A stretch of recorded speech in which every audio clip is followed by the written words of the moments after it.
9/11 means that what we've done since then is tolerance, trying to work better with all parts of the community.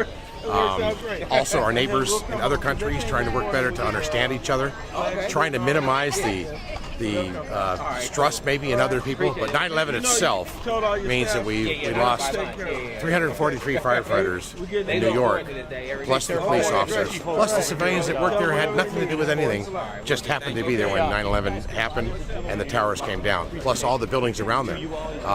Directly that day, when we send our 68-member USAR team that day to New York from Los Angeles. That day, we had them on a aircraft at March Air Force Base at 4 o'clock in the afternoon. They were the only aircraft in the air, fly back to New York, and they worked for 3 weeks straight looking for anybody that might be survivors. Plus, they found people in other buildings, not just the Twin Towers that fell down, but they also found people in buildings that were badly injured and deceased in buildings surrounding the Ground Zero site. So our USAR team worked very closely with the FEMA teams and also with New York firefighters and police officers to try to minimize the impact it was on 9/11 for the folks that live in New York. Firefighters that climbed those towers realized they weren't coming back. They knew it. And it takes so long to get up to the 90th and 98th floors, they knew they weren't coming out. So we look at them as inspiration. We look at our leaders as trying to assist us and help us in public safety. And all we can do now is just try to understand other people, their cultures, and try to at least work together and try to keep that negative feelings towards other individuals. They may not be the same as us, to try to work closer as a human race, basically. Who were you at 9/11? At 9/11, I was at our Station 88, where our USAR team is at. I was part of the logistics team that morning. We had to get them all set, get them on the buses and all the trucks with the equipment. Then they had the race with escort to March Air Force Base, put them on C5 major transport, and then flew them back to New York. So our job as logistics was to make sure we had all of our equipment, all of our personnel, all the things that they needed, get them all loaded and get them out there within 12 hours. We had to have them on a flight and have them back to New York to be able to assist in that. As team from Los Angeles, Team 1, USAR team, we're ready to go anywhere in the United States at any time. The LA County Fire, who did send a team, they're also an international team. They've been to Haiti and other places just like our personnel to be able to assist people in need. So I was at our Ground Zero, you could call it, at 88's in the San Fernando Valley, which is our USAR headquarters. And your name, sir? It's Phil Weireter, W-E-I-R-E-T-E-R. I'm the staff assistant for Division 3 headquarters out in the Valley. Thank you, sir. All right, sir. Thank you.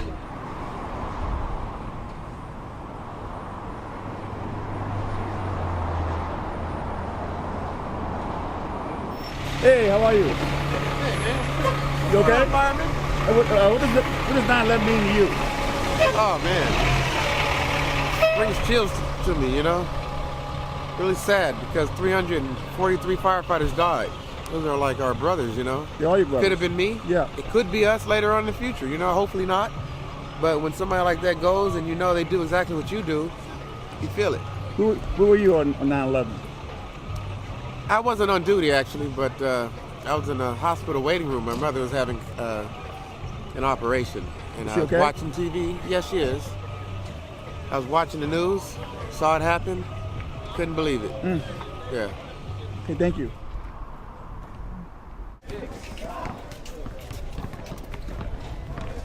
How you doing? I'm doing fantastic. What does 9/11 mean to you? It means one of the most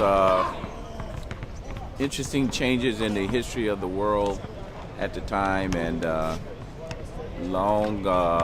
lot of unforgettable memories happened that day, and hopefully it'll never happen again.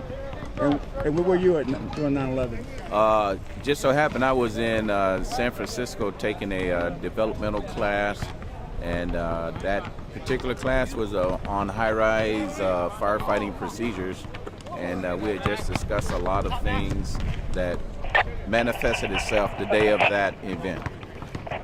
And your name, sir? Captain Gerald Brown. And you went to the Defense Division, right? That's us. Okay, thank you very much, and keep up the good work, man. What's your thoughts on 9/11? Well, 9 years later, you know, we're still not forgetting the sacrifices that 3,000 plus people made in New York, the 343 firefighters that died. We're still recognizing them and their sacrifice. Our firefighters and police officers, our first responders, are still out there every day serving the public, putting their bones on the line, and they're going to continue to serve. We're going to continue to fight. So to keep this country safe, and we honor the military and those that serve both here and abroad, and I think it's still the greatest country in the world. And your name, sir? Millage Peaks. And how long have you been a firefighter? I have been a firefighter for 34 years. It's a long time. 34 years, yes. So thanks for your time and everything. Thank you very much. This is going to be on your Venice. Oh, okay. Website. Okay, very good. Okay, thank you, sir. Thank you. Right. We started it out several years back. And what does 9/11 mean to you? Well, 9/11, what it means to me, I mean, it's a day that I'll never forget. I was working in the Palisades, and I remember one of the guys that I used to work with, John Keys, said, "Hey, they just hit one of the towers in New York, World Trade Center." Went downstairs, and sure enough, we're watching it live on TV. So had the opportunity with 7 other, my other brothers. We had a chance to go back there that week, just soon after the towers got hit, and we were able to work on the pile for a week. So what it means is 343, firemen got killed, along with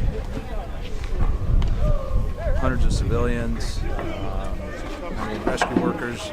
I've never seen so many grown men besides themselves. It's something I'll never forget. Yeah, I'm very fortunate that I had the opportunity to go back to New York and help out so many people.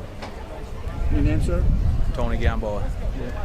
You're doing a great job in this event here. Thank you. Yes, sir. No, never bothered. What does 9/11 mean to you? Well, to be quite honest, having family not only here but also on the East Coast, particularly in New York, where I had some family that actually worked in the building. The wonderful thing for them is the fact that they were detained prior to going into work that morning.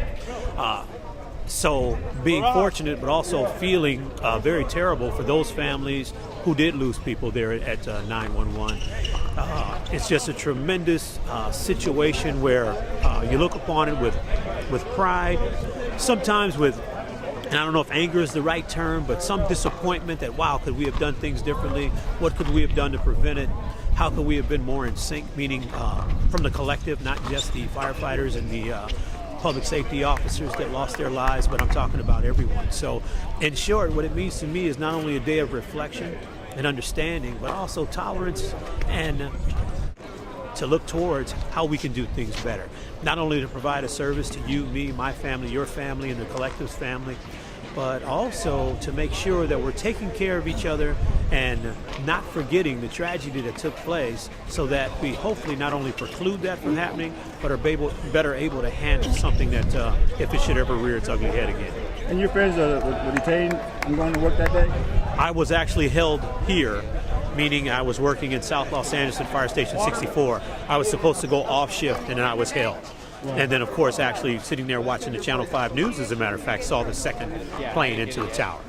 So it was an eye-opener. Of course, my wife, who was a native New Yorker, very nervous on the phone calling me because of our family who actually worked in one of the towers. So they worked in one of the towers? Yeah, they worked in Tower 2. And they didn't go to work that day? No, they were on their way into work, and lo and behold, my cousin actually left her purse or some personal effect in her purse at home.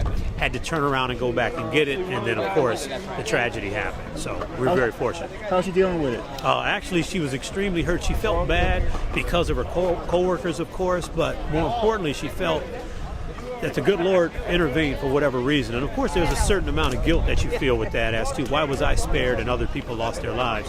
But she copes with it. Matter of fact, I talked to her this morning. She was there at the memorial that she attends every year. Wow. So for the most part, she's still going through the healing process. And we talk about trying to deal with or get over, you don't get over. You just never forget. You cry a lot still? I'm sorry? You still cry a lot? Actually, the tears, not really. I think the disappointment when I saw the 343 and then saw the members who were part of the International Association of Black Professional Firefighters, there were about 12 of those individuals that lost their lives. So knowing some of them, meaning from the different chapters that are out throughout the United States, it was more from a standpoint of not tears, but what do I need to do to help them and their family? So for me, there's really no time to cry. There was a time to do, there was a time to act. So that's pretty much what I do at this point in time versus sitting around crying, which is not a bad thing for those who do it. What we try to do is go out, be proactive, treat each other genuinely with respect, and then most importantly, help each other out where needed. And your name, sir? Armando Hogan. I'm a battalion chief of Los Angeles Fire Department. Okay, thanks for your time, sir. You're welcome, sir. You a firefighter? Yes, I am. So what does 9/11 mean to you? 9/11 means to me one of the most profound and extraordinary events in the history of our country. It's a day that we need to remember. It's a day that we should never forget. And it's a day that we should always honor the 343 firefighters who perished that day. Where were you when it happened? I was actually at home when it happened, like most people. And I responded to my location for work, which was the drill tower, the fire academy. And from there, I was one of the 75 members that responded on 9/11 to New York City to participate as one of the members of the California Task Force 1, which is our urban search and rescue team. You were down at Ground Zero? We were there for about 2.5 weeks. And how was it? Can you describe it? It was indescribable. Yeah.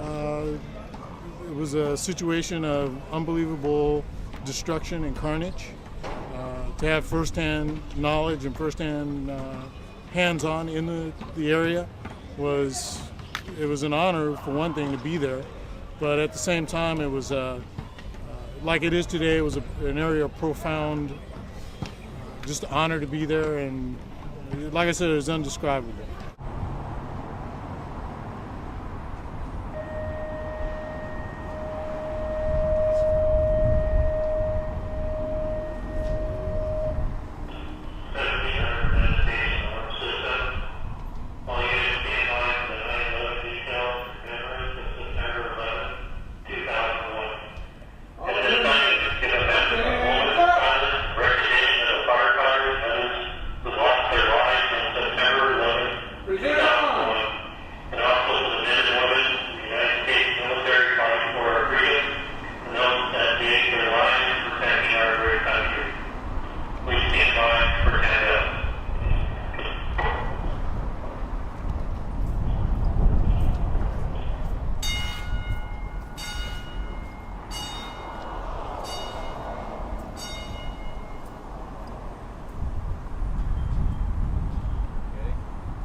Detail! Dismiss!